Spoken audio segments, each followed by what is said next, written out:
Good evening, welcome. As most of you know, I'm Craig Snyder, the president of the World Affairs Council of Philadelphia. We are delighted to gather this evening to discuss one of the driving forces in world affairs in the 21st century, the World Wide Web, and its tangled impact on nearly every aspect of our lives, both individually and as a civilization. For making this event possible this evening, I want to give our heartfelt thanks to our event sponsors, Morgan, Lewis & Bockius and Affiliates. I also want to thank the Council's promotional partner for this event, Generosity. Now, I know you have program booklets available, and so you can look at sort of more extensive bios of our panelists. So I'm just going to briefly introduce our guests. Vince Cerf, who has the absolutely wonderful title at Google of Chief Internet Evangelist, and is a pioneering architect of the Internet. Judith Donath is a writer, designer, and artist, currently advisor for the Klein Center for the Internet and Society at Harvard. Andrew Maranello is partner at Morgan Lewis with experience in technology law and business transactions.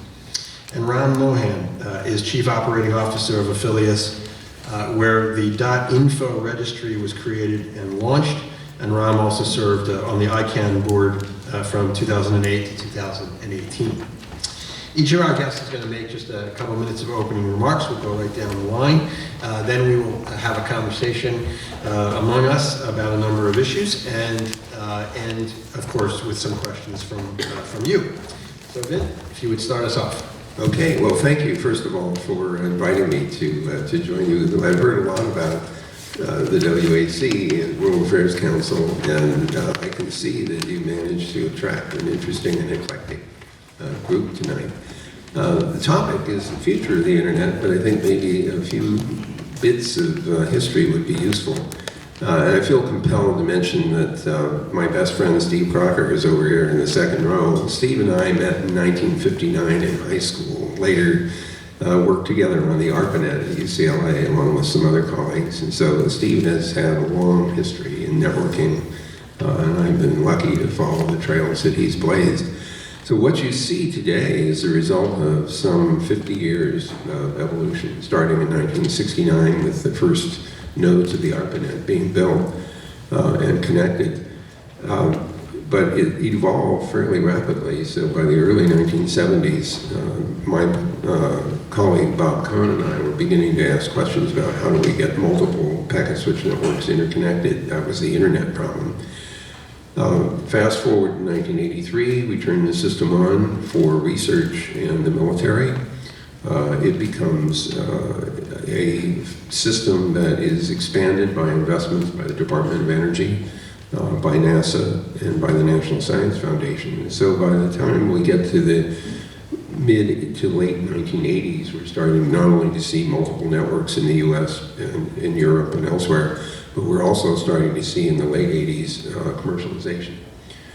Then comes the World Wide Web around December of 1991. Tim Berners-Lee, who was at CERN at the time in Switzerland, releases this World Wide Web idea, and nobody noticed really, except for a couple of guys at the National Center for Supercomputer Applications, Mark Andreessen and Eric Bina, and they come up with a graphical browser for the World Wide Web called Mosaic. Everybody notices this because now the internet looks like a magazine with formatted text and eventually streaming audio and video. That platform rapidly grew. It commercialized very quickly. And there are a couple of points that I want to make that lead up to some observations about today's internet and the future of the internet. And that one of the things that was interesting about the World Wide Web phenomenon is the browsers all allowed the users, if they wished to see how the web pages were constructed, because you could say to the browser, show the source code. So you could see what hypertext markup language was that produced a website you thought was really cool. So the webmasters learned from each other. This is sort of an example of open source and how powerful that is. So the web takes off. Netscape Communications gets created in 94, goes public in 95, stock goes through the roof, the dot boom is on, money is flowing in every direction at anything that looks like it has anything to do with the internet, followed by the dot bust in April of 2000. The internet continues to grow, sometimes at 100% a year. Then skipping forward to 2007, the internet and the World Wide Web rapidly grown. The smartphone shows up, the iPhone from Apple, and suddenly the internet is available from any place where you can get a signal for the mobile phone. Apps become a big deal. People writing apps all over the world, millions of them, billions of phones. And so skipping forward now to 2020, and what do we see? Well, the first thing we see is a lot of abuse in the network, making use of social networking, which sort of shows up in the 2010s, late 2000s. So we see abuse, we see misinformation, we see disinformation. Now, on the other side of that, lots of useful stuff is happening. People have access to information they never had before. I don't know what I would do without access to the internet. I'm sure, A, I would be lost most of the time. Second, my vocabulary would disintegrate. And third, I can't remember anybody's name. And so email is your friend because you can look it up and find out who the hell was that sent that thing 2 weeks ago.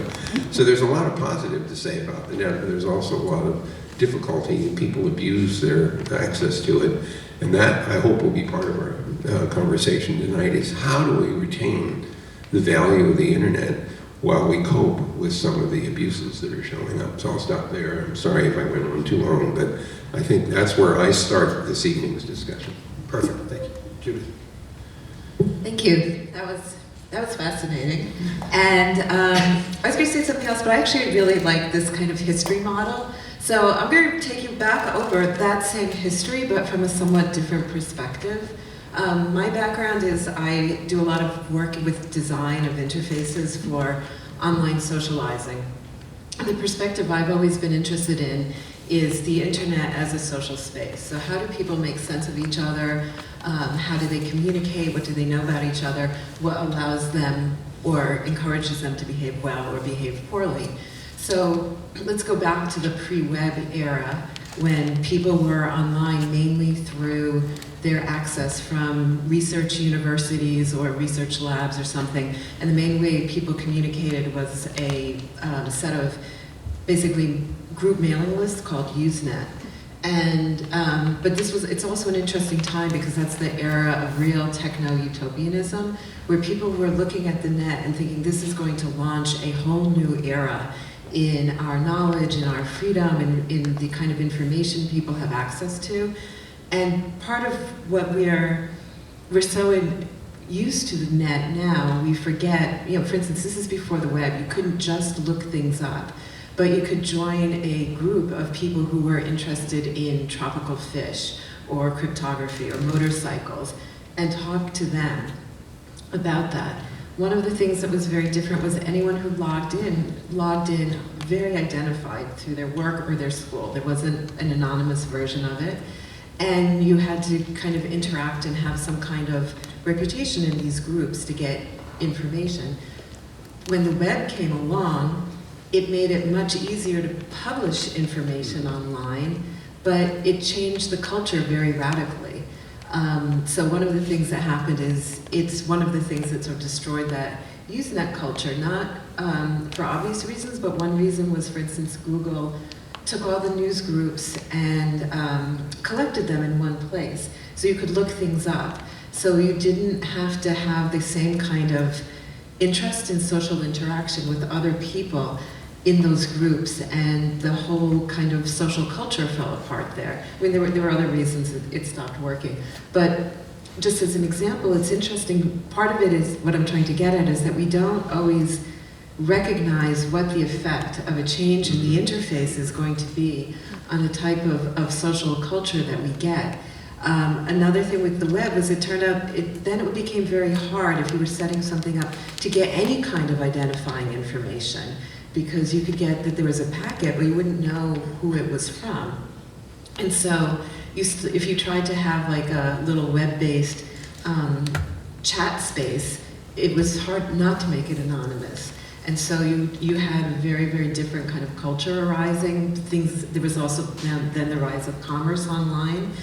And so fast forward to where we are now, we have one of the reasons that Facebook became so popular was it was a way to have interactions via the web that were not anonymous, that were very, very identified. But so part of the questions we're looking at now are where is this going in the future? A lot of it is about what is your identity? Is the net going to be a place where people are anonymous? You have huge anonymous conversations, which leads to people behaving often quite badly, but it also gives people considerable freedom. You know, it's just been in the news recently that, you know, one company has been downloading these huge facial databases, and if it's not this one, it will be another. It's quite likely that within, say, the next 5 years, that it will be, you know, you say right now you can't remember people's names, but that I won't have to sit in a room and look at all of you and think, except for one person in this audience who I know, everyone else here is a complete stranger to me.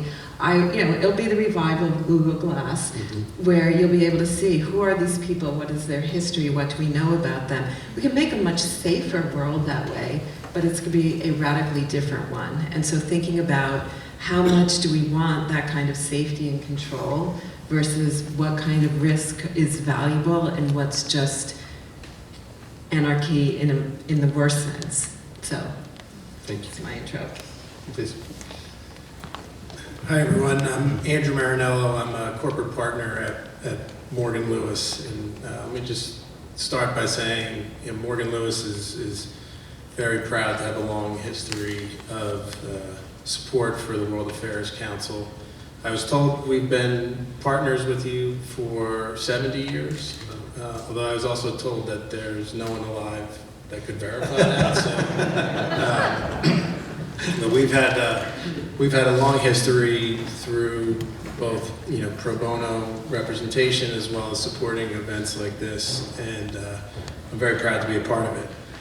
Morgan Lewis, for those of you that don't know, is a very large multinational law firm. We have about 2,000 attorneys throughout 29 different offices. When I got asked to do this panel, I was excited, and then I started researching the other panelists that I was going to be up here with. And I analogized it to my wife that it's like sending a little leaguer out to talk hitting with Babe Ruth and Joe DiMaggio and Lou Gehrig. So I'll try to do my best to keep up. I will say that, you know, Morgan Lewis as a firm, it tries to be at least on the forefront of technology, and both I think we need to be in order to serve the clients that we serve, but also in how we serve those clients. So, you know, a lot of the issues that I think, you know, we see in the legal world and what the internet, I think people thought was a big promise and access to justice. And we've seen that play out a little bit to some extent, and you know, so I will try my best to give a perspective from the legal side and hopefully address some of the risks and how maybe the law is trying to address some of the risks that we see. Thank you. Thanks. This is Ram Mohan. I'm with the Affiliates. I come into this kind of with a perspective of managing, operating the intricacies of really a significant part of what, you know, makes a bunch of the internet actually work. So as Craig said, you know, what we do is manage domain name registries, and what that really translates to is a global directory of, you know, every name that you can think of in a specific area. So you take every .info website in the world or every .org website in the world. They all, you know, sit in one file, and that file ends up getting distributed all around the world. And the idea behind it is that at any time, if you want to look up, you know, where to go for redcross.org or mta.info or something like that, you just expect it to work. your browser, your computer, your email. It just happens, and the way it happens is what we do, and what I've been spending quite a bit of my time on. And in doing that, in the last 20, 25 years, it's been interesting to watch the exponential growth in traffic, in the significant changes in usage. But I've also seen tremendous use and abuse, tremendous greed, as well as nobility, and really also tremendous focus on public interest, and also tremendous focus on private profit, right? So, as a technology, this tool has really, I think, helped accelerate all of these societal forces that just exist, right? So it's been interesting to be right in the middle of that. Along the way, some things have become fairly clear. As a technology, the internet has helped, I think, more people get connected much faster than probably anything else that's been out there. I think it's also helped more people forget more things faster than anything else out there, because you get just so much information that you can grab, right? But I also think that in the same accelerated way, this probably has the fastest ability to have your identity compromised. So I think there is that potential that exists. And also a greater ability to amplify information that may be true or that may be false. And what that really makes me think about is that there is perhaps a dichotomy with what the internet is bringing to society. The dichotomy is, what are the things that you learn, and what are the things that you must be taught? And I would say to you that things like how to interface with the internet, or how to interact with the internet, is learned. You can give an iPad to an infant, and the infant more or less figures out what to do with it, and how to go places. Or you open up YouTube and they know how to stream something, right? But the things that must be taught are things like, what is appropriate? What are appropriate behaviors? What should appropriateness actually be? What should the norms be, right? And I feel like those are some of the things that are yet to be explored, and that really bodes well for the future of the internet. Because figuring those pieces out, and continuing to draw differentiations between what you learn versus what you must be taught, I think might be a part of, a roadmap for where we go. Thank you. And I know you want to jump in, so go ahead. I just wanted to react to something that Judith said. I want to maybe even overemphasize it. I think that it's very hard sometimes to anticipate what the effects of new technology will be.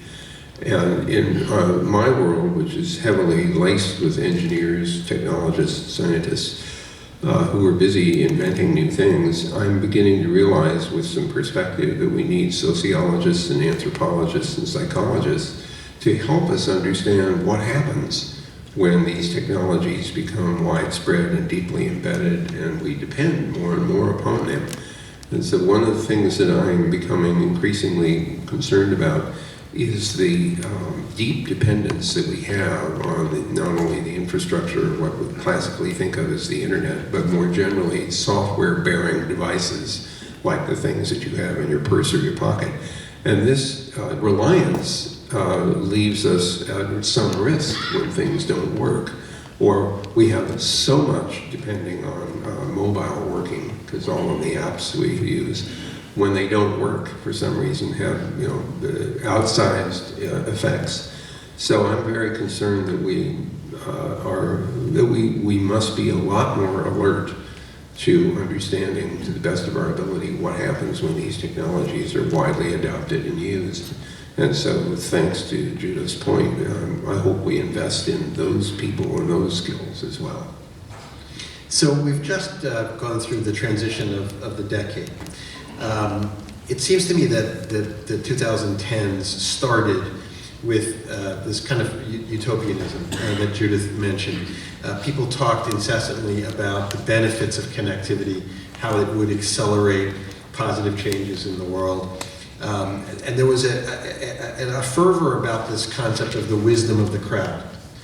It seems to me that by the end of the decade, we've gone from a belief in the wisdom of the crowd to a real concern about the cruelty of the mob. Or that maybe the crowds weren't so smart after all, the stupidity of the crowd. Well, okay, so that's actually the question I want to put out. In other words, have we sort of just uncovered a truth that was there all along, that you will get cruelty, you will get mob behavior when you have, when you give a voice to everyone, or is there some truth still in the notion of the wisdom of the crowd and the ability for, whether it's the advance of science or the advance of human rights, for this connectivity to still have a net positive benefit?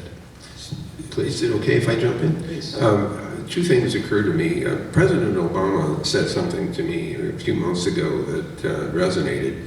He said that many years back, we all had access to the common stories. The news would come from a small number of sources. There was a lot of factual content.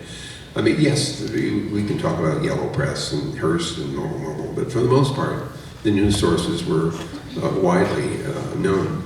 And we lost a lot of that commonality, and Judith has touched on that. So that's one problem we have. We don't have a common base of fact. If anything, we have a very peculiar environment right now with alternative facts, whatever the hell that means. So I'm very concerned about that fragmentation. And because of that, I would argue that if there is any wisdom in the crowds, it's being lost because there's no common knowledge upon which our people are building their opinions. What they have is highly diverse, disparate, and conflicting information, and so no surprise, they're not likely to come to a good conclusion. So the point that I think that I would like to emphasize is that if there is something that will be our friend in this environment, it's called critical thinking. It's the ability to listen to diverse material and decide what you're going to accept and what you're going to reject on good grounds or for good reason. And I don't think that we train our children to do that as well as I think we should. And by the way, it's not just the children, it's us too that need to learn how to do that.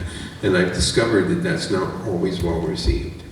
I have met some families who complain that we send their kids home thinking for themselves, and they are questioning, the parents' opinions. And some parents really don't like that very much. So I'll jump in with a couple of pieces. One, I think we also have to be careful about distinguishing between ways in which the internet has actually caused problems and the extent to which it has been blamed for problems that it is not necessarily the cause of. Because I think, because there's a lot of things that have happened in the world since 2010. We have had sort of a very dark turn towards authoritarianism for a variety of reasons, and it's been very easy to blame the internet and that people are getting fake news, and there's the demise of some kind of benign newspaper world in which everyone was well informed and nice. I think that's both a very naive view, and I don't think that the internet has been the cause of that turn. It may reflect it, it may have happened at the same time, but it's something that's familiar every day and new and different, and so it's very easy to use it as the thing we blame.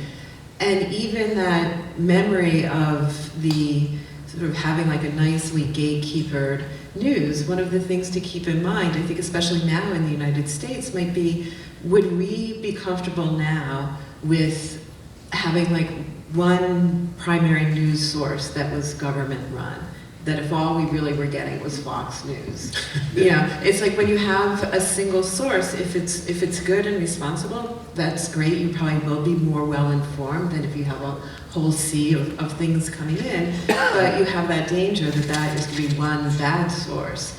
And when you look at authoritarian governments, they don't generally try and spread openness. They try and shut things down and make sure they're in charge of being the source.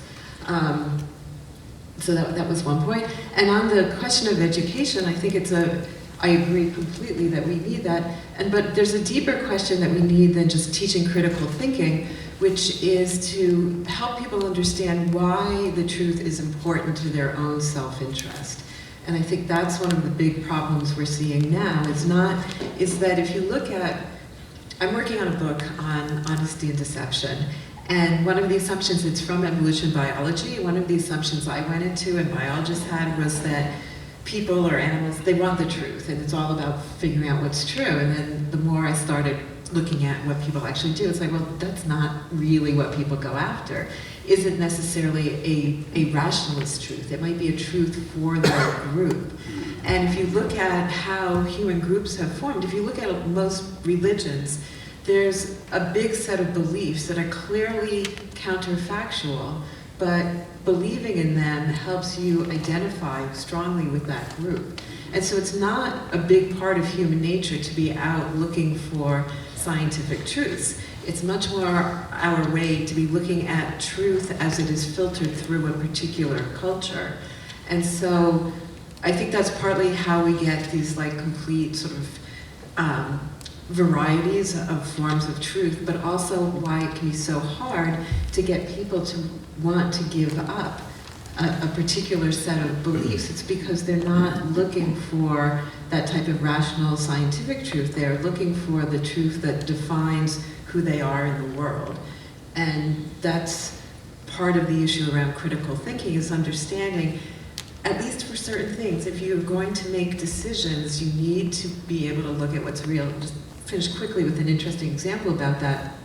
There have been articles about farmers in the Midwest who would adamantly deny that there's any such thing as global warming, except that when they're figuring out what crops to grow, they take into account climate change. They just don't believe it's happening on the one side, but they know the facts enough so that when they make decisions, they use that. So we're, as a species, we are very interesting thinkers. So I'll jump in a little bit to address one thing that you said. As a parent of young children, I am not a fan of them having critical thinking, at least at this stage. At some point, I think that'll be important, but at this stage, not so much.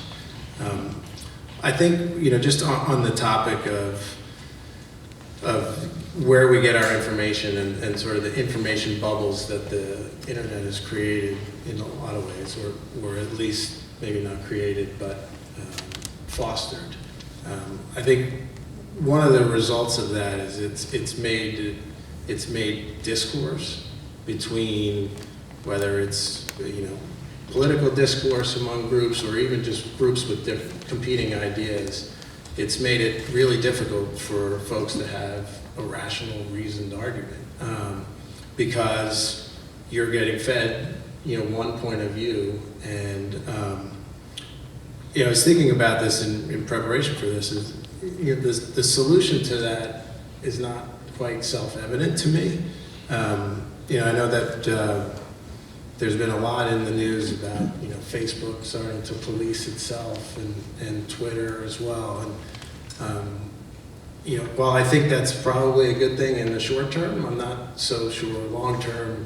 We want the Googles and the Facebooks of the world determining what's true or not true. So in thinking about sort of different ways to address this problem and truth and getting to the truth on the internet, I was actually thinking a little bit about ICANN and sort of a kind of a quasi-government self-regulatory agency that has some sort of credibility out there that people could point to say, this this is completely made up, but this has some truth to it. Some sort of organization or, you know, self-regulating agency to do it. I know there are websites out there that you know, try to fact check, but, you know, then there's people that don't trust the fact checking websites, and it's kind of an endless circle. So I'd be curious to know your thoughts.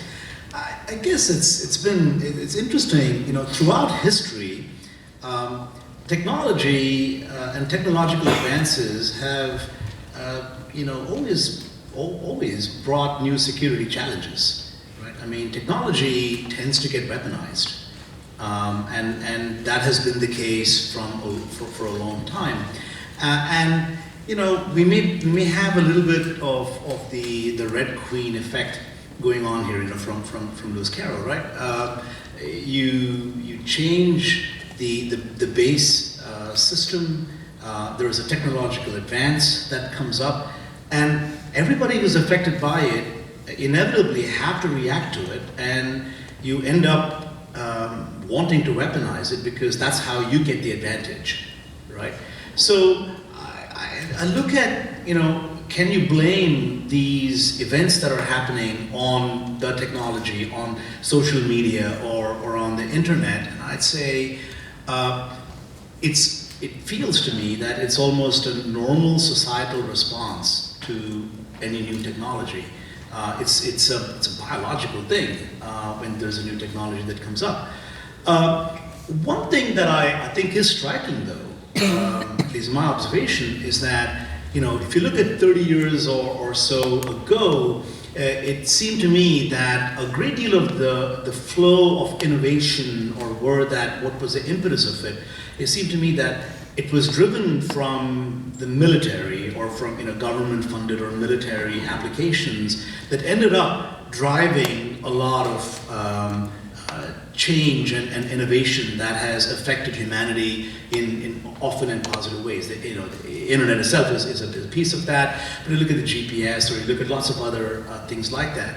But it seems perhaps that in the last 20 years or so, perhaps that flow has changed to the other way around, where the innovation and the cutting edge is happening in consumer facing areas first, and then that is getting readapted and then reused in governmental area. You know, you look at, you know, what the iPhone has done, or you look at what Tesla is doing, or what's happening with lots of areas of technology in general, not just the internet. It seems perhaps that the innovation flow is reversing, right? So I think that's worth thinking about. But at the end of the day, perhaps the real challenge is for us as a society to figure out, how do we adapt to the advent of these new technologies and to the inevitable weaponization of these new technologies, rather than thinking just about, you know, how the specifics, because I think there's a societal component to it. There's a how we interact, and then how we feel threatened, and then what do we do about it? So there's a psychological component about that as well that perhaps is worth thinking about. Good. This is great. I don't know whether you're enjoying this or not, but I am. This is a great discussion.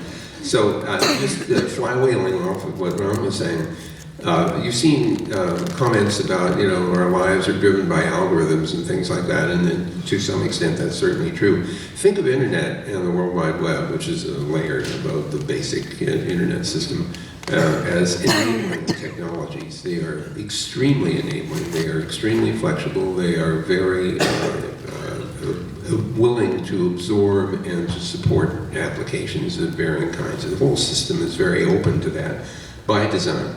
So the consequence of that is that a lot of behavior and a lot of applications are enabled that we may not necessarily like. So to give you an example, in the social networking space, if you think about the reward system for a lot of the social networking, whether it's Twitter or YouTube or Facebook and so on, the reward system for likes, you know, how do you get likes? Well, you had to get somebody's attention first before they could even like anything. The way you get attention in these media is to do something extreme. That gets more attention than something that isn't extreme. And so you see more and more extreme behavior, extreme videos, extreme comments, trolling, all this other stuff. So the enabling element of the online environment has driven some of the extreme behaviors that we're seeing, as we have to figure out how to moderate that by changing the reward system, because that's the elements that are motivating the behavior are a function of some of these algorithms. So I think if there's a place where we might usefully begin to understand the dynamics, it would be in that space. How do we change the incentives that drive the behaviors that we think are not, that are harmful, that are not constructive? How do those incentives have to change? And are they consistent with the business models that may be driving some of the algorithmic choices? So just to build on that, the attention issue is not just about people in social networking sites, but one of the biggest, I think, unforeseen things about the internet that happened was the advent of advertising. And that now there's this expectation that everything you see online should be free, but all of it's being supported by ads. And a advertising-driven internet is really, really based on attention. And so you see this not simply in people's, like, choosing what kind of photograph they're gonna put up. Should I be in this, like, jeans and a t-shirt or in a bikini for my picture? But it's the way we get our news is also that kind of attention-driven. Like, sometimes you can call it clickbait or something. But you have newsrooms where they know, like, how long did people look at this article? How far did they click down in it? And if they click further, they're going to make more money from the advertising on it. And so for a number of reasons, the advertising model is really distorting the type of information that we're getting to being something that will get a lot of attention. And that's one of the reasons also that fake news is so successful.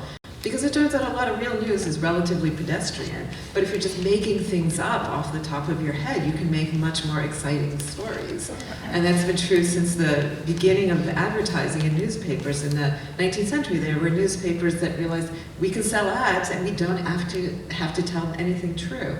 But the other, so I think a big piece of what we want to think about in the next decade that's really important is how do we get away from this, completely advertising-driven model of free information?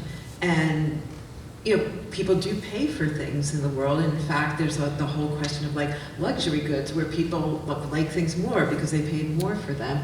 That there's a tremendous psychology also around, so it's not just a technological problem of how do you say really get micropayments to work, but really understanding what has happened to our psychology about how we get information that has made it seem so impossible to have a different model than this one that has both, brought us clickbait. It has driven a lot of the surveillance aspects of the net, and beyond that is contributing to sort of rampant overconsumption. So that's really fascinating, if I may, just briefly. I wonder whether entertainment beats truth. Because you find that it's not just advertising, right? Because a lot of what drives behavior today, it feels like, is it entertaining? It's not just that is it extreme, but it has to be extreme, but it also has to be entertaining. That's why TikTok videos are really fun, right?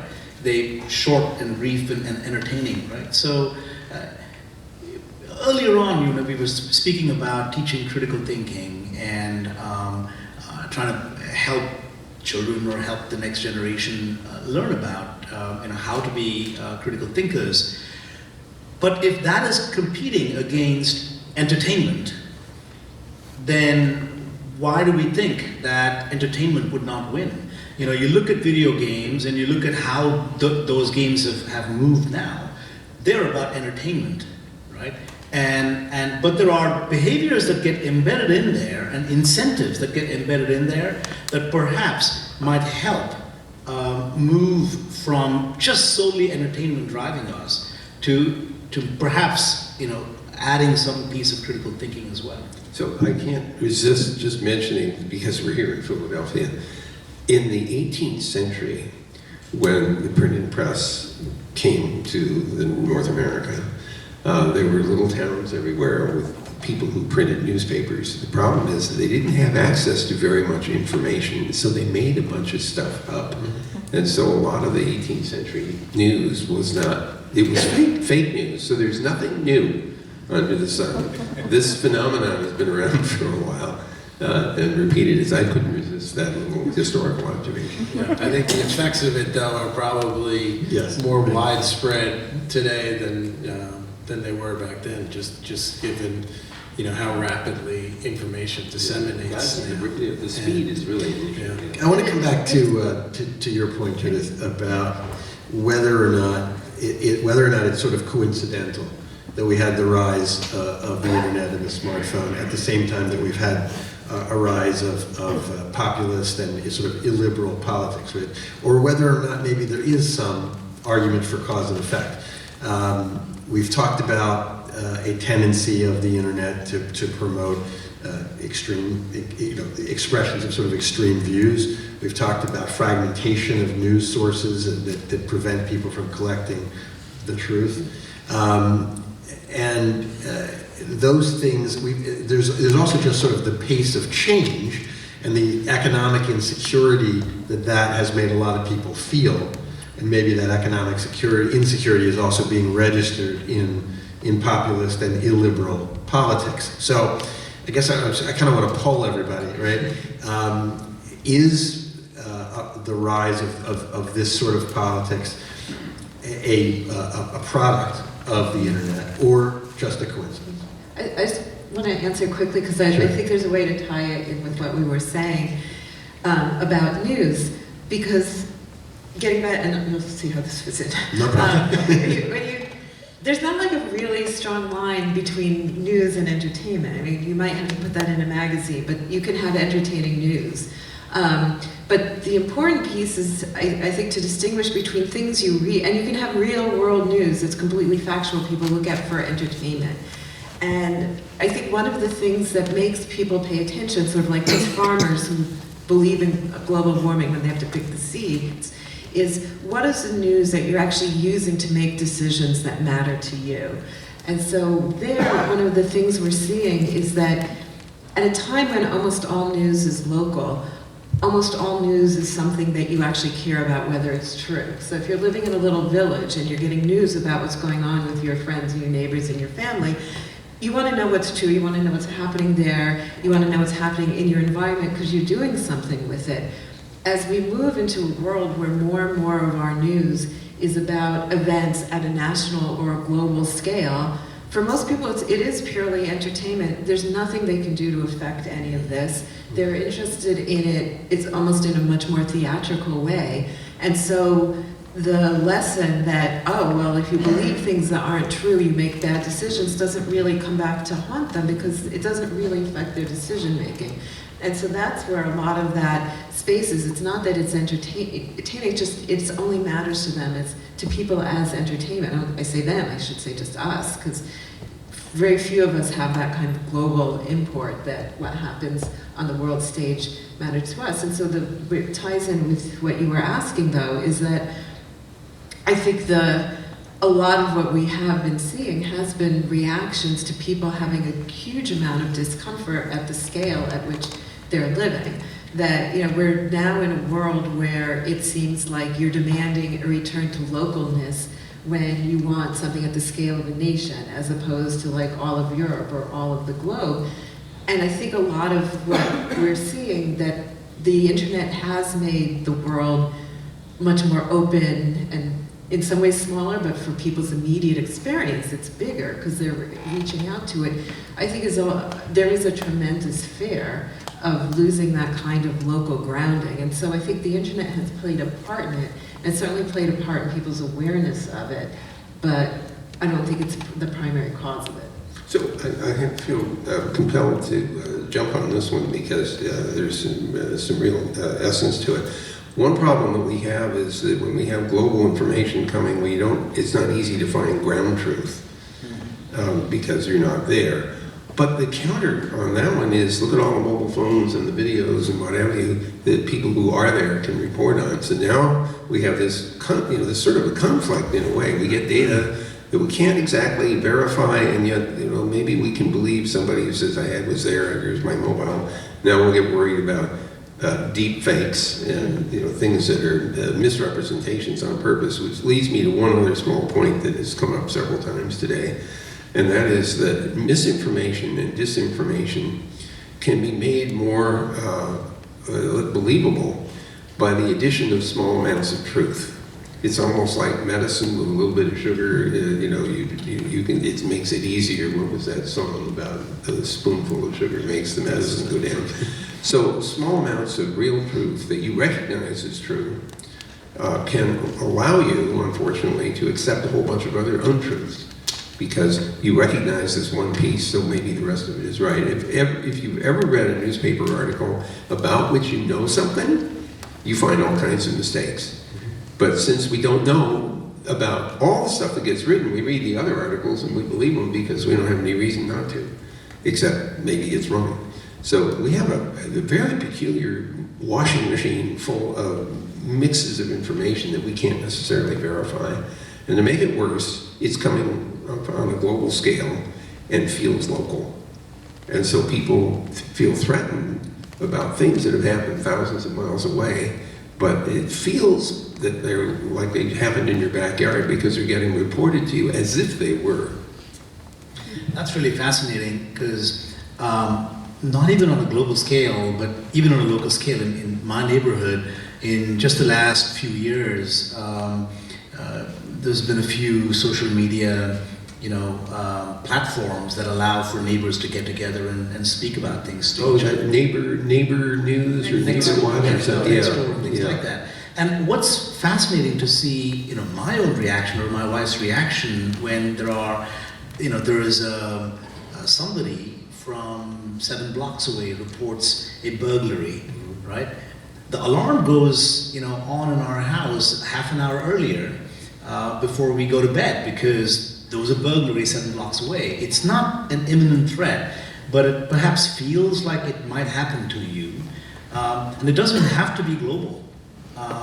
It kind of, the bad stuff that is happening at a remove suddenly feels like it could be inside so much more quickly. So I want to talk about one of the things of 2020 is obviously we're going to have a national election. And I want to talk about this dispute over whether Facebook in particular should try to determine the truth or falsity of political advertising. So it seems to some people just obvious that you shouldn't be able to buy a political ad on Facebook that says something that's just blatantly false, right? If I want to buy an ad that said, Joe Biden shot someone on Fifth Avenue, okay? I shouldn't be able to do that because it's not true, it didn't happen.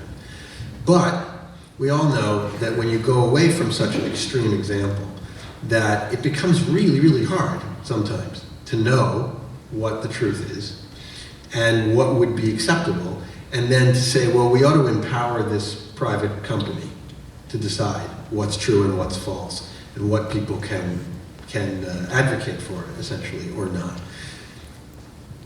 On the other hand, saying that these sorts of matters should somehow be regulated by government seems even more of a threat to our basic structure.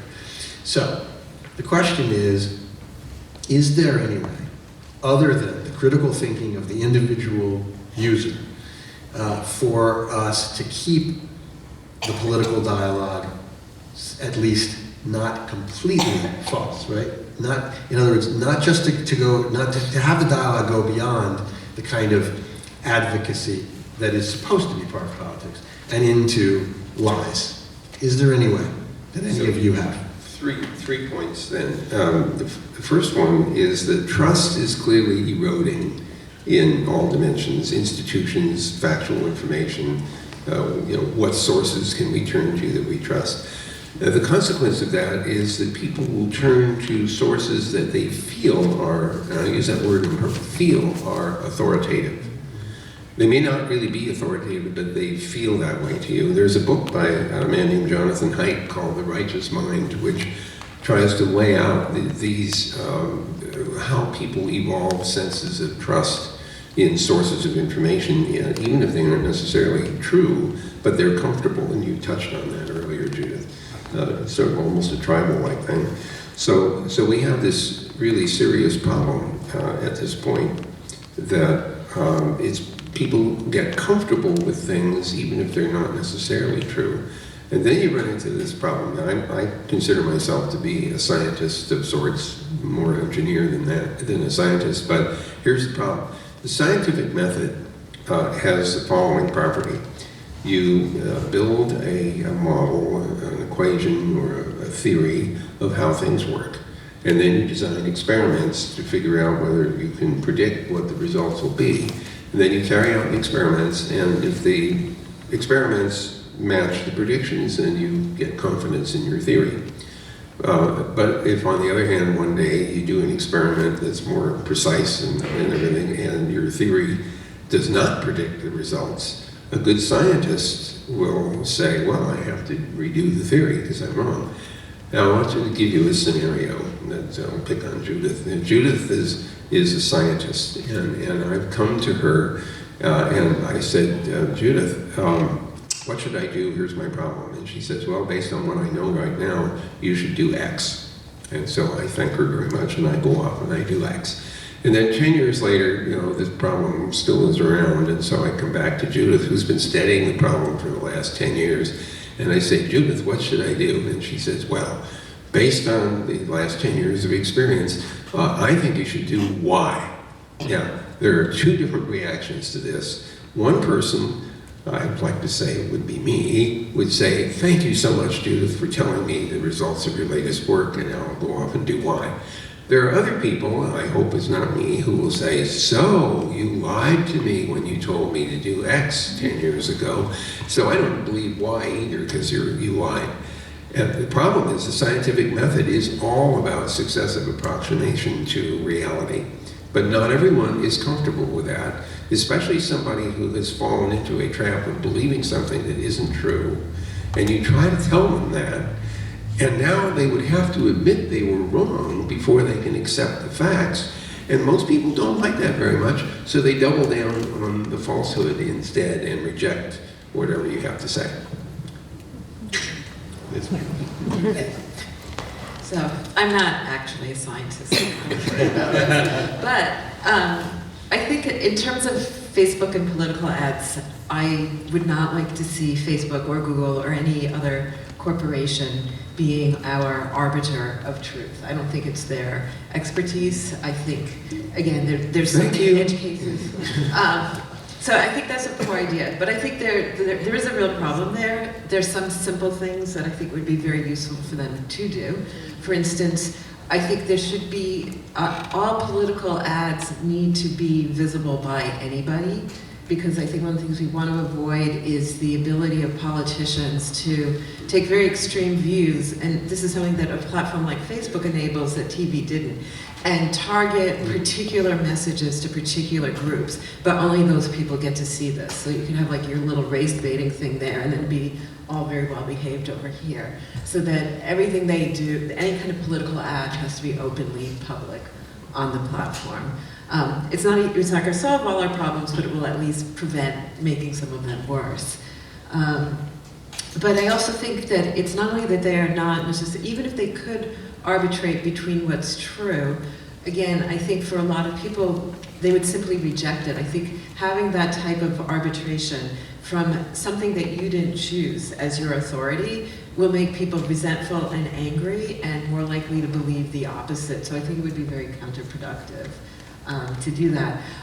On the other hand, I think that, again, looking at what can they do to foster critical thinking is to have a lot of tools available on the site. If here's a story about a particularly controversial topic, something that leads you, if you want to, into a space that's more like Google News. You could see a bunch of different perspectives. Or if you are seeing an article, something that gives you a sense of what are the other articles that this newspaper has published. Maybe there aren't any because it only published that one piece of propaganda. Or just to have a sense very easily of what that source is. Is this a reliable source? Because I think there's a lot of strength in a place also like Facebook, because people do post these things, and some of it they post for people who agree with them, but they also post it in front of people they know and they like, who disagree with them. And so looking at the ways that you can present the tools for people to kind of have to work out for themselves why they defend these things, I think is helpful as a way of fostering, it's not going to make everyone into a scientist, but at least fostering thinking about why you wanted to say this or why you agree or disagree with it. Yeah, I think it shows a little bit of the power that big data has on especially in the political world and advertisements. I mean, that's targeted ads to a small group of people that are only able to be viewed by a small group of people who want to hear the message that's being, they have the data out there already that already shows that, we're going to give them an advertisement that effectively reinforces what they want to believe, and it's not necessarily the truth. It just kind of exacerbates the problem. I do like the idea of making all political ads visible to everybody. I do think some level of accountability, and you can draw from other industries where there are things out there that people can trust, right? I mean, who knows if it's true or not, but you go to Whole Foods and you see the word organic on or grass-fed beef, and you come to trust that as a consumer. And I think if there's a way to replicate that in terms of some of the political advertising out there, I think that could be helpful. Because add a small thing here. I was thinking about politicians go and talk to different groups, and they usually tell different stories depending on which group they're talking to. Unfortunately, this isn't going to work very well anymore because of people with mobile phones who record whatever it was and then they put it up on the net. So suddenly you discover the politician telling different stories to different people. 1710, I think it was Jonathan Swift who said, falsehood flies and truth comes limping after that.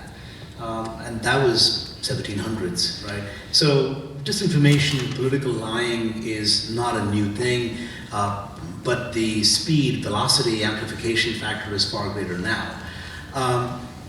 But when I hear, though, this idea that advertising should be made kind of equivalent and available to all, I look at that and I say, from a business point of view, if I was on the other side trying to run this as a business, there's no way I would agree to that, because the economics of this are compelling.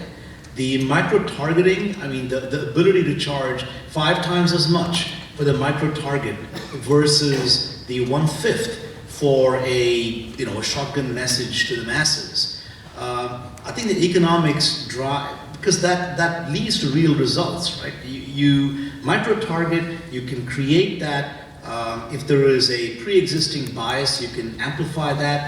If there is not, but you're susceptible to it, you can create that, a particular new way of thinking that you hadn't even thought about before. So I look at just the pure economics of it, and I say it's going to be very hard, I think, for organizations, for companies, to expect to voluntarily give it up and go to a model of, just I let's just be want good. to clarify what I meant, because I think you're misunderstanding what I meant when I said they should be public, is that right now, if a politician could put an ad on your page and it could say something, I would never be able to know what they said. I'm not saying they shouldn't be able to target who they want, but if you're doing a political ad, I can look up everything that like Bernie Sanders or Trump has run as a political ad there. Doesn't mean they will all be run on my page. There's still the micro-targeting, but if I wanted to look up what ads did they run here, there would be a page listing all the advertising that they ran. Thank you for that. I guess where my mind is going from that is with the algorithmic ability to take these ads and to continue the micro-targeting. You hear of the political campaigns right now that run something like 60 to 70,000 of these a day and then change it the next day. So I question whether if just making it public and available is going to be enough to actually solve that problem. How much time are you willing to spend looking at the same, variety of ads on a particular topic? The funny thing about the internet is that unlike newspapers and television, the internet doesn't run out of space and it doesn't run out of time. The only thing it might run out of is your time. Now, I will say that in the political space, knowing where the ad came from and who paid for it strikes me as being a pretty important piece of information. There's legislation that moves in that direction.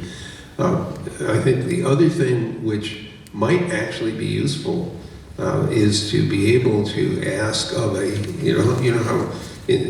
one thing we can do is if you find an image and you want to find other similar images, you can say find similar images.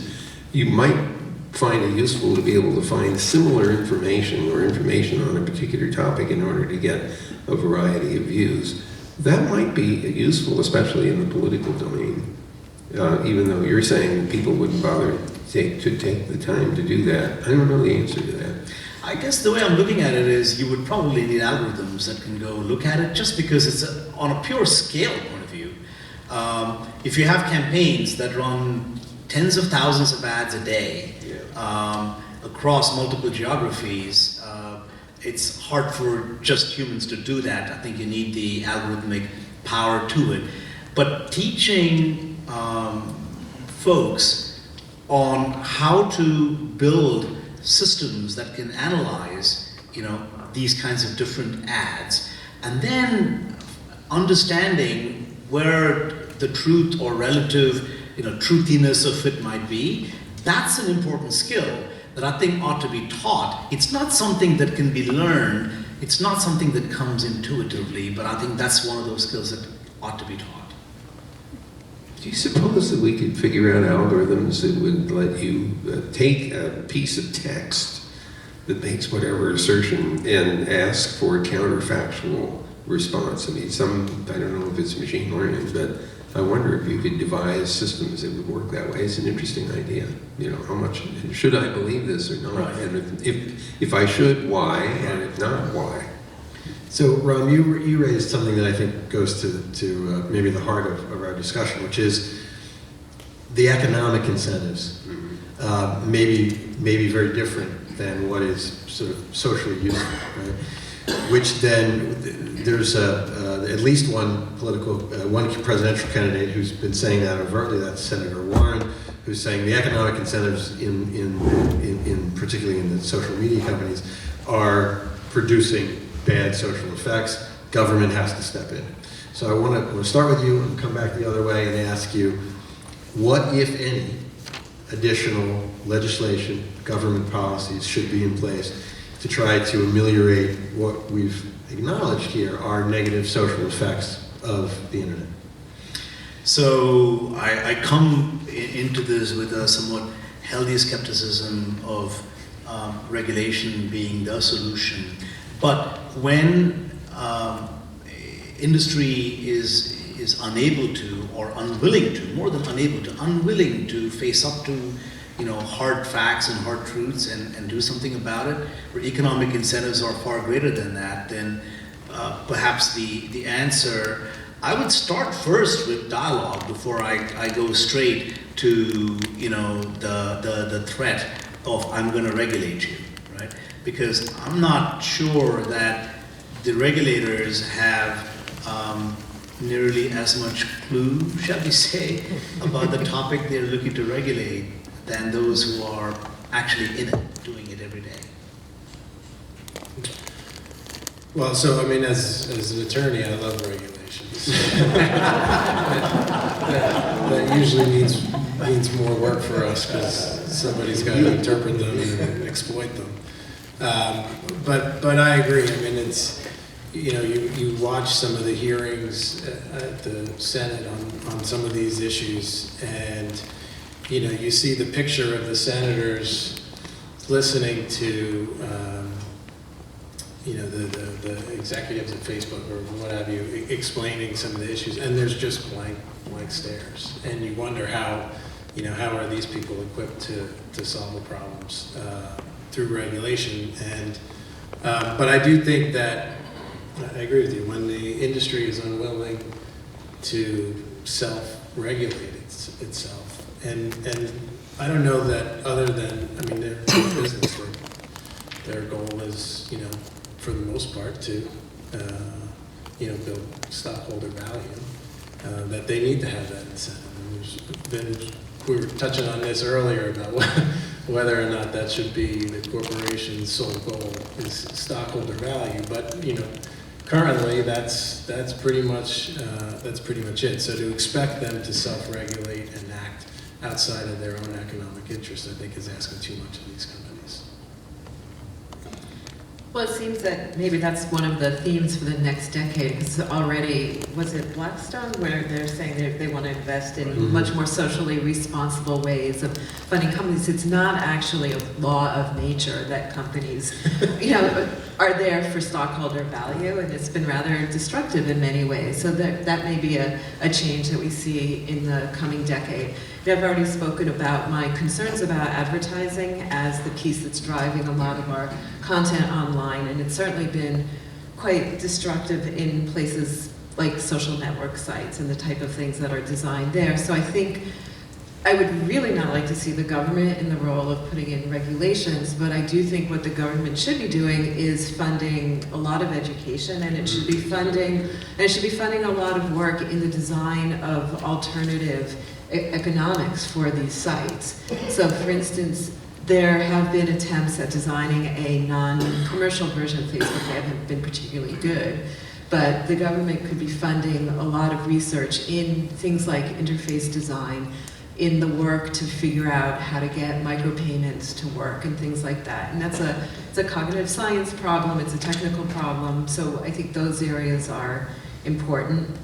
And I think there's also a lot of the things that particularly parents are afraid of are actually very hopeful signs in that kind of critical thinking realm. So for instance, there's a lot of worry about deep fakes, and that people are going to look at videos, and because we find videos really believable, the ability to have deep fakes is going to make people just believe anything they see. Probably the best training to have that critical eye against that is to be making those kinds of videos. So when you look at things like TikTok and all these other sort of viral video interfaces, one way of thinking about them is they're training grounds for a whole generation of kids who are growing up with a tremendous literacy in video and video design, and that knowledge that, like, if I put something here and I make this the reaction shot, I've created a relationship between these other things that you only get from actually making them yourselves.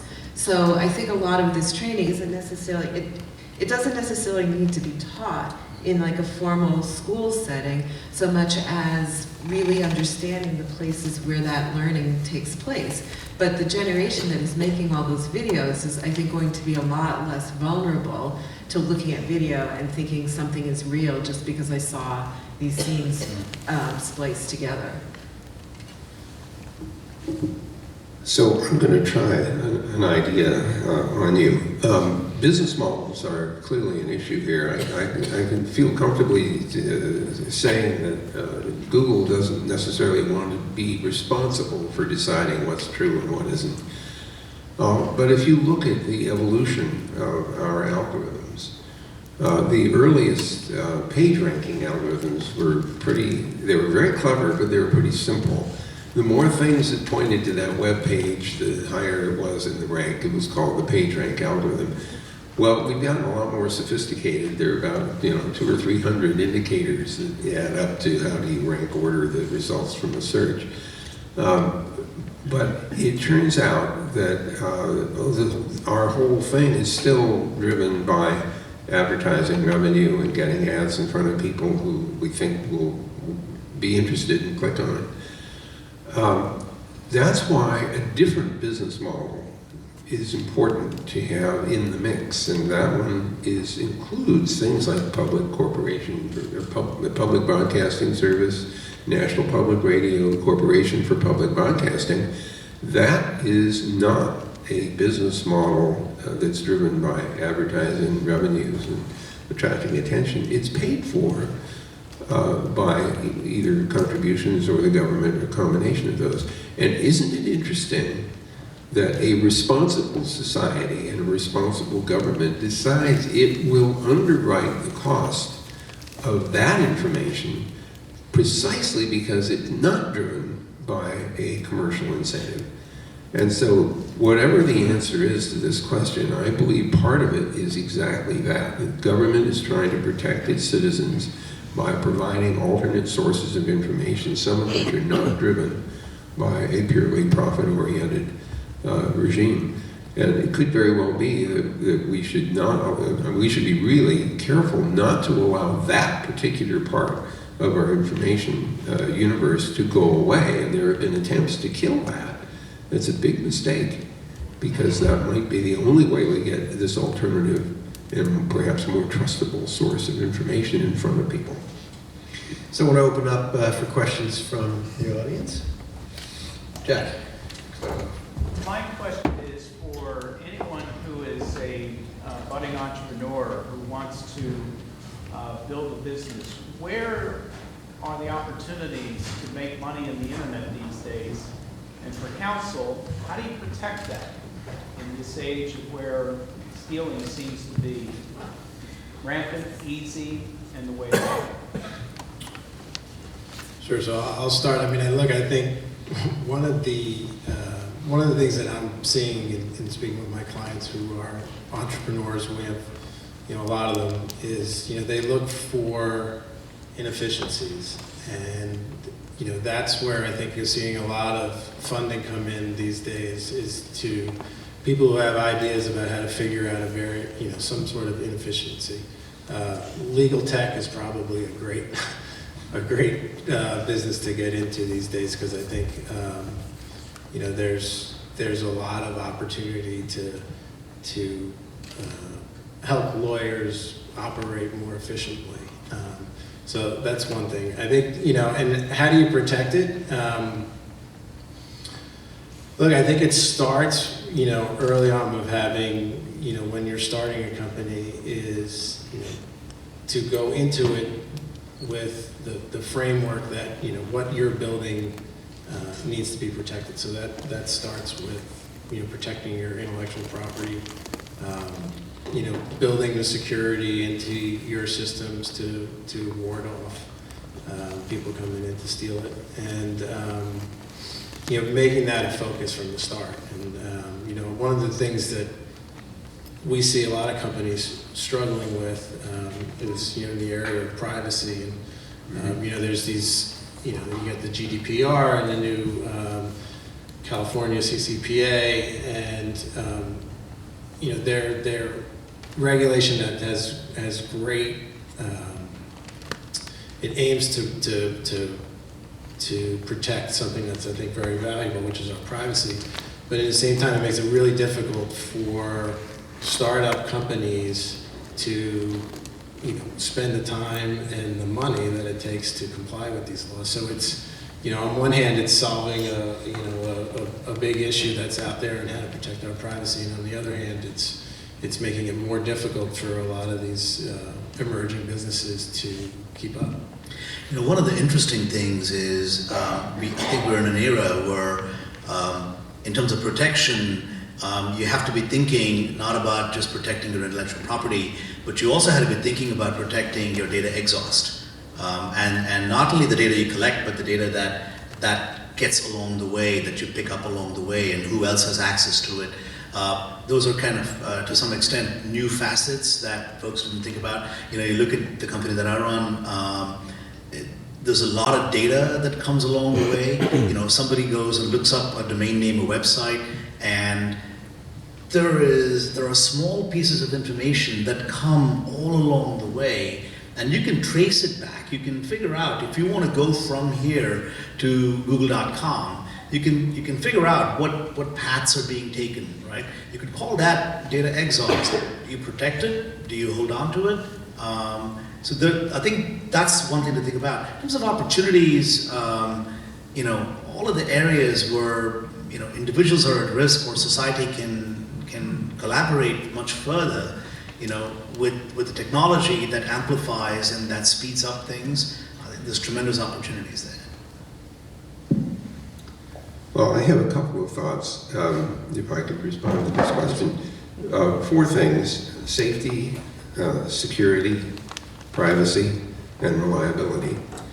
If you're going to make money in the internet, you need to sell something that people value.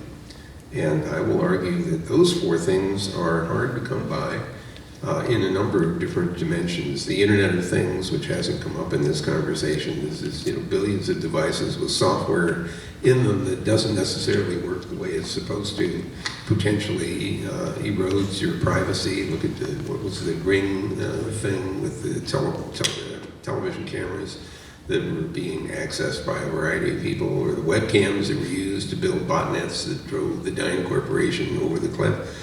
So there's a lot of money to be made in solving problems like that. Sometimes it's new technology, sometimes it's just a combination of putting things together. But my guess is that for all the problems that we've talked about tonight, and many that we didn't, every one of those problems needs a solution. And some of them may in fact turn into businesses. But just very important thing about business is that you have to deliver value and you have to have customers. If you don't have any customers, it's really hard to run a business. So you really do have to solve a problem that people feel they want the solution to and maybe even be willing to pay for. Okay, lots of hands. This lady in the second row, please. So, there's a wonderful book called The Victorian Internet Yes. that describes the advances of 100 years before you did your wonderful things.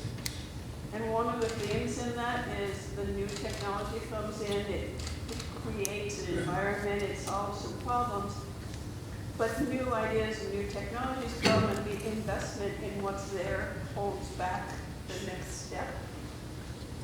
What kinds of things are there in the architecture of the internet, both the technology and the social architecture, that may be holding back where we should be going in the next 10, 20, 50 years?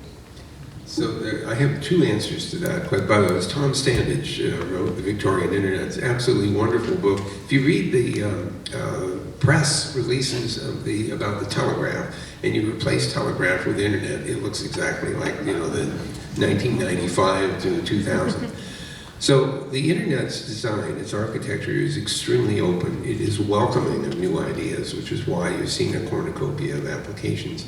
There's still plenty of room for that. Look at the satellites that Elon Musk wants to put up, and the old 3B has already put up, and Blue Origins wants to put up. So the ability to get access to the internet continues to evolve, and so there's plenty of room in that space. Internet of Things, we've already mentioned, so there's plenty of room there. An example of a real problem is in the internet protocol layer, which is the core of the internet. When Bob Kahn and I did the original design, we calculated that the number of addresses we needed to have was 32 bits, which is 4.3 billion termination points. And we thought that was more than enough to do this experiment in 1973. But we discovered somewhere around 1992 or so that we were going to run out. And we did. We ran out in 2011. So, of course, everybody gets together and figures out how to do IP version 6. IP version 5 was a thing that didn't work, and we abandoned that, so the next number was 6. So that's 128-bit address space. We've only succeeded in getting about 30% penetration of implementation of IPv6 in the networks that are there, even though the software in most of the devices is capable of using either the version 4 or version 6 address space. So that's an example of an impediment, because there were a number of workarounds that unfortunately impeded the implementation of this much more obvious, larger address space. I think eventually internet will be replaced by something. They might still call it internet, maybe not. But just like the telephone system, which had been with us since 1876, has been utterly transformed by radio and by internet. Almost all of the telephone calls you make today are running over voice over IP. So, so your question is, what's holding things back? And it may very well be the ability to introduce really core new capabilities is very hard in the net. On the other hand, the internet itself was introduced on top of or adjacent to the then dominant circuit switching telephone network. We used the underlying transmission capacity of the telephone system, but not its switching capability. We built our own switches outside of its space. So it's conceivable that something will come along, I mean, just to be a little fanciful and silly. What if we actually figure out how to use quantum communication to do instantaneous transmission of data from one point to another? That would make a big difference, because right now the speed of light is just too damn slow. And so it's terrible for interplanetary communication in particular. So there may very well be some physics principle that we finally uncover. Those of you who care about stuff like this, which is probably a lot of you, because you wouldn't be here if you didn't care about, you know, these weird things. Quantum theory, you know, is inexplicable right now with regard to entanglement. How can it be that you change something's state and this thing that's an infinite distance away suddenly changes instantaneously? Nobody knows why that happens, and some people think that it shouldn't. But to the best of our ability, we think it does. We don't know why. If we ever figure out how to control that, that would be dramatic, and that would mean a whole new system all over again. On some smaller note than, or a different note than the quantum version, I think we get very limited by the interfaces that exist already. So, for instance, what I said earlier, the web, it's very, very linear. It's still very, very text-based. So, if you look at some of the programs that came out right before the web, it was just when it was practical to have a lot of graphics on a screen. So people were starting to use the screen as much more of a two-dimensional environment that would be much more visual. But that's very hard to do with the web, and the web has become so predominant that we're still very much in a very linear text space. What that also means, though, is that we have a lot less in the way of sort of integrated visualizations of things. We don't have like a version of Twitter where you can sort of see like a big picture of what's happening and then sort of move in more closely. It's just sort of the linear text or links to it. So that's a sort of legacy of the interface that we have. And also a lot of the limits now in design, I think, are because a lot of things are designed for a phone, and even if you're not using a phone, there's a sense, well, if you're making a website, it has to also somehow have a version that works on a very, very teeny screen. So we're dealing with a lot of devices that are just much better as giving you a stream of information that you just passively look at, as opposed to something that you actively take part in. Especially with a phone, you're like trying to deal with typing on something that's really useless to do that with, and then you just give up and you think, I'll just like listen to things and not participate as much. So part of it is we haven't developed the input devices, whether it's easy voice recognition or other forms of keyboards or other things that would just make participation easier especially with things that are mobile. It's kind of like if you look around this room, somebody who was like doing a Sleeping Beauty thing and like went to sleep in 1965, some of the things around here would be unfamiliar, but you wouldn't know that the internet existed by looking in this room. It hasn't penetrated our architecture, so that we have this flow of information, but we're not living in a world that it's about. It's been very, very private, something you deal with all by yourself. So I think a lot of it is due to the economics of the venture capital industry, that there's just a lot of demand by people who are doing investing for something they can understand really easily, and right now it's like you can get funded if you're making Uber for X. because Uber already exists. So that to answer your, just a quick one, what we need, by the way, is like Uber for dating, because that's like one of those last cases where people go out with strangers and it could be dangerous. If you think about getting into Uber as like the safe version of hitchhiking, just think we had something that just sort of guaranteed your safety. It knew where you were, it knew who the other person was, it would just keep it a secret, but you would always be guaranteed that it wouldn't be some total stranger. So, see, that's your business idea. But Interesting. You know, it's an accident of history to some extent that some of the foundational technologies on the internet, you know, have, you could call it English, but really underneath it is this thing called ASCII underneath that, right? But imagine if the people who had come together had all been, you know, communicating with each other, and the primary language was Chinese or Arabic or something like that. You could imagine that the foundations and the base assumptions behind how interoperability happens and how things work with each other could be quite significantly different. So to some extent you could say that the internet was, it's hard to say it was not built to be multilingual because it obviously handles a lot of that, but at the core protocol level, it still in many ways tries to simplify things back down to this system, you know, called ASCII, and you could argue that that's a limitation. We've almost run out of time, and I know there are a lot of questions we're not going to get to. We're going to take one more, right? This gentleman here. I learned about you in school. Thanks for so I grew up in the 90s. You know, first time I used the internet was 92. I was like 10 years old. And I sort of grew up doing IRC and, you know, that sort of stuff up until maybe 2000, 2002 era.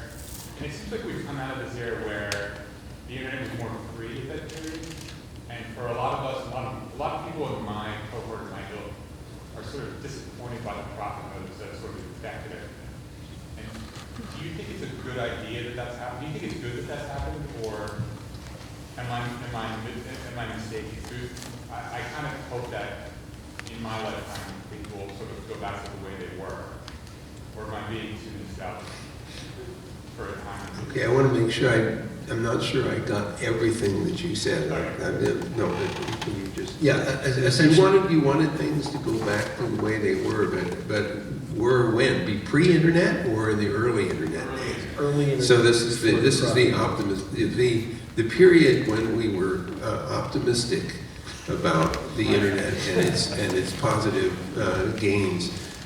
Look, I mean, when Steve and I and others, who some of them are right here in the panel and over there, were working on this in the earliest days, I mean, it's a bunch of engineers, and you couldn't imagine why anybody wanted to wreck the thing. We were trying to get it to work, and we were excited about the possibilities. I am still very excited about the possibilities of this environment.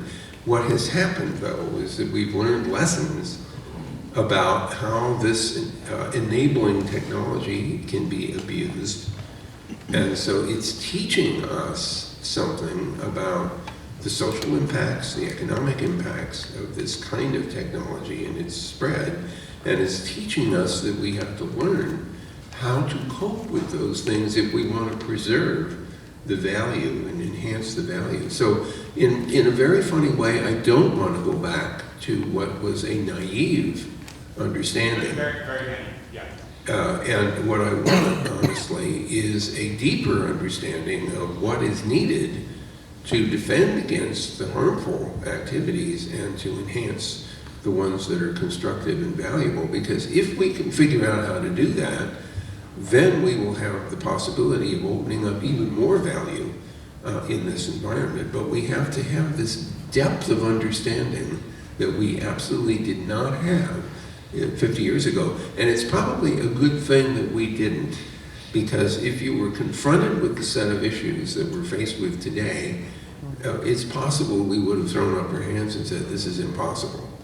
And so, you know, what is it that angels fools step in where angels fear to tread, because we didn't know any better. And so frankly, I'm glad that we didn't. I'm glad we are where we are. but I feel this huge need to understand how to respond in order to preserve value. I think that's a wonderful place to end. I want to thank our guests, our sponsors, and all of you. We're adjourned.